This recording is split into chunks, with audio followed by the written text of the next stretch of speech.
غزہ میں قحط کی صورتحال ہے، یہ چیز جھٹلائی نہیں جا سکتی۔ غزہ میں رکاوٹوں کی وجہ سے لوگ خوراک تک نہیں پہنچ پاتے۔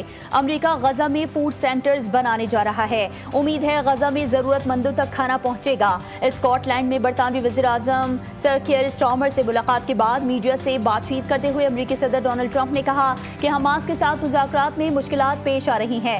برطانوی وزیر اعظم نے کہا کہ غزہ میں فوری جنگ بندی اور خوراک کی فراہمی ناگزیر ہے۔ بھارت کے آپریشن سندور کی ناکامی چھپانے کے لیے آپریشن مہادیو کے نام سے جعلی مقابلے شروع۔ بھارتی فوج کا مقبوضہ کشمیر میں جعلی مقابلہ، 3 افراد ہلاک۔ بھارتی میڈیا نے مقابلے سے پہلے ہی ہلاک افراد کو دہشت گرد اور پاکستانی قرار دے دیا۔ بھارتی پارلیمنٹ میں پہلگام آپریشن پر آج سے بحث کا آغاز ہونا تھا۔ پارلیمنٹ میں پہلگام آپریشن پر بریفنگ کے روز بھارت نے نیا ڈرامہ رچایا۔ آپریشن مہادیو کا مقصد نہ صرف مقبوضہ کشمیر میں بڑھتی ہوئی تحریک آزادی کو کچلنا ہے بلکہ اندرون ملک سیاسی ساکھ بحال کرنا ہے۔ تھائی لینڈ اور کمبوڈیا جنگ بندی پر متفق، دونوں ممالک کا فوری غیر مشروط جنگ بندی پر اتفاق۔ جنگ بندی معاہدہ ملائیشیا کے دارالحکومت کوالالمپور میں ہوا۔ مذاکرات میں ملائیشیا، تھائی لینڈ اور کمبوڈیا کے اعلیٰ عہدیداران سمیت چین اور امریکہ کے سفیر بھی موجود تھے۔ ملائیشیا کے وزیر اعظم انور ابراہیم نے کہا کہ دونوں ممالک نے فوری اور غیر مشروط جنگ بندی پر اتفاق کر لیا۔ تھائی لینڈ کے عبوری وزیر اعظم اور کمبوڈیا کے وزیر اعظم نے ملائیشیا میں ملاقات کی۔ جھڑپوں میں 35 افراد ہلاک اور سینکڑوں زخمی ہوئے تھے۔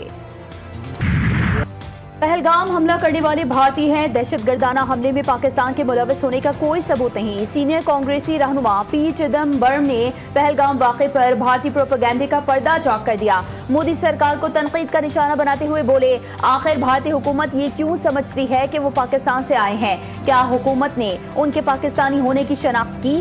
حملہ کرنے والے دراصل بھارتی ہیں، انہوں نے بھارت میں ہی دہشت گردی کی تربیت حاصل کی۔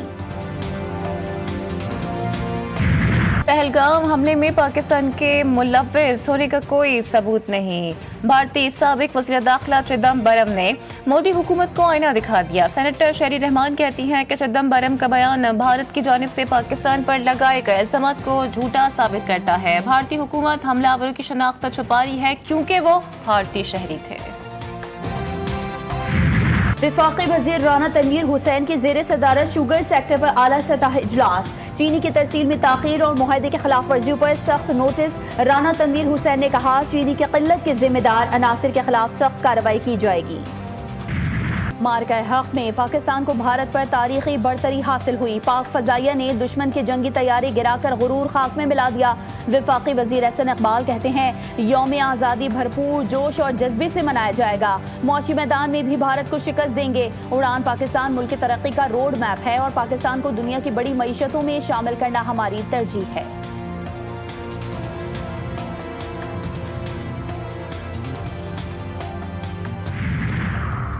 وفاقی وزیر اطلاعات عطا اللہ طارر نے ترک صدر رجب طیب ایردوان کو پورے عالم اسلام کا لیڈر قرار دے دیا۔ اسلام آباد میں تقریب سے خطاب میں بولے، بطور میئر استنبول رجب طیب ایردوان کا دور سنہری تھا۔ ایردوان کو پاکستان کا عظیم دوست قرار دیتے ہوئے کہا کہ ان کی قیادت میں پاک ترک تعلقات مزید مضبوط ہوئے ہیں۔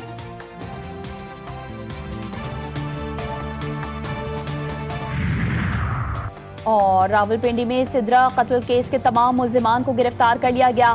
ہنا پرویز بٹ کا ٹویٹ، لکھا کہ وزیر اعلیٰ پنجاب مریم نواز شریف نے اس کیس کا فوری نوٹس لیتے ہوئے پل پل کی رپورٹ طلب کی۔ درندگی میں ملوث کسی بھی درندے کو نہیں چھوڑا جائے گا۔